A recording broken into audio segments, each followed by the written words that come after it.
వీరు సూనారాయణ రాజు గారు అన్నపూర్ణ దంపతులకు జన్మించారు. వీరు మా విశాఖపట్నం ఆంధ్ర యూనివర్సిటీలో చదువుకున్నారు. పోస్ట్ గ్రాడ్యుయేట్ పట్టా పొందారు.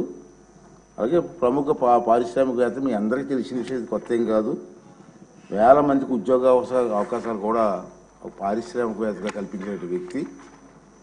తర్వాత వీరి తాతగారు అయినటువంటి జిఎస్ రాజు గారు ఆంధ్రప్రదేశ్ శాసన మండలికి డిప్యూటీ చైర్మన్గా పనిచేశారు. తొలి ఫస్ట్ డిప్యూటీ చైర్మన్గా తాతగారు పనిచేశారు. అంటే కొత్తగా రాజకీయాలు అవి కాదు, ఫస్ట్ నుంచి కూడా.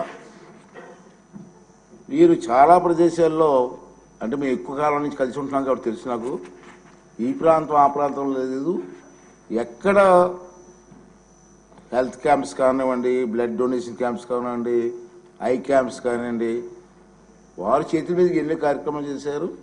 ఎవరైనా కార్యక్రమాలు చేస్తున్నప్పుడు కూడా వారికి సంబంధం లేకపోయినా అతను ఇన్వాల్వ్ అయ్యి ఆ కార్యక్రమాలు విజయవంతం చేయడం కోసం కూడా ప్రయత్నం చేసే సందర్భాలు నాకు తెలుసు.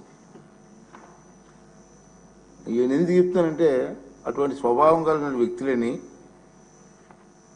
తర్వాత రాజకీయాలు కూడా కొత్త ఏం కాదు. 2019 సంవత్సరంలో నరసాపురం లోక్సభ నియోజకవర్గం నుంచి మొదటిసారిగా లోక్సభ సభ్యులుగా ఎన్నికయ్యారు. ఆ విషయం కూడా మీ అందరికి తెలిసిందే. అతన్ని ప్రత్యేకంగా పరిచయం చేయవలసిన లేదు. గత 5 సంవత్సరాలు టీవీలో చూస్తూ ఉన్నాం కదా మనం. ప్రత్యేక పరిచయం చేయవలసిన వ్యక్తి ఏం కాదు. ఈ రాష్ట్రంలో మారుమూల గ్రామాల గురించి అడిగినా రాజుగారి గురించి చెప్పే పరిస్థితి ఉంది. అది ఏ ప్రోగ్రాం అండి? రచ్చబండ. రచ్చబండ కార్యక్రమం ద్వారా బాగా ఫేమస్ అయిపోయారు అతను. తర్వాత వీరు పలు లోక్సభ స్టాండింగ్ కమిటీల్లో సభ్యులుగా ఉన్నారు. 20-24 సంవత్సరంలో వీరు ముందు శాసనసభ నియోజకవర్గం నుంచి సభ్యునిగా ఎన్నికయ్యారు.